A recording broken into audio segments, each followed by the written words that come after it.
வாசியுங்கள் மத்தேயு 5வது அதிகாரம் அதுடைய 10வது வசனத்தை வாசியுங்கள். மத்தேயு 5வது அதிகாரம் அதுடைய 10வது வசனம். நீங்கள் நீதி நிமித்தம் அவன் துன்பப்படுகிறவர்கள் பாக்கியவான்கள், பரலோக ராஜ்யம் உங்களுடையது. அல்லேலூயா, அல்லேலூயா, அல்லேலூயா.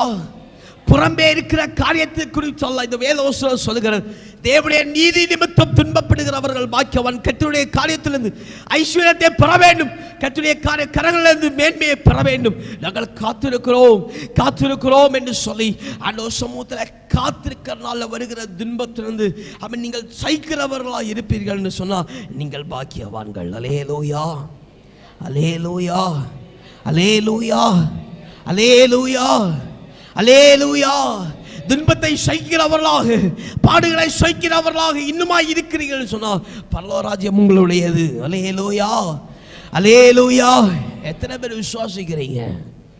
அல்லேலூயா. ஒரு கோட மத்திய 5வது அதிகாரம் 10வது வசனம் ஒரு கோட வாசியுங்கள். அவன் நீதி நிமித்தம் துன்பப்படுகிற தேவ ஜனங்கள் பாக்கியவான்கள், அவன் பரலோக ராஜ்யம் அவர்களுடையது என்று சொல்லப்பட்டிருக்கிறது. மறுபடியும் அவன் உங்களுக்கு ஆழமாய் உணர்த்தி போகிற காரியம், அவன் பாவத்தினால் அல்ல, நம்முடைய செய்கிற சுயமான சிந்தனையினால் அல்ல, அவன் தேவனுடைய நீதி நிமித்தம், தேவனுடைய நீதி நிமித்தம் என்று சொல்லும் பொழுது நீங்கள் ஆண்டவர் சொல்லியிருக்கலாம், இந்த காரியத்துக்கு ஜெபம் பண்ணி காத்திருங்கள் என்று சொல்லி உங்களுக்கு சொல்லியிருக்கலாம்.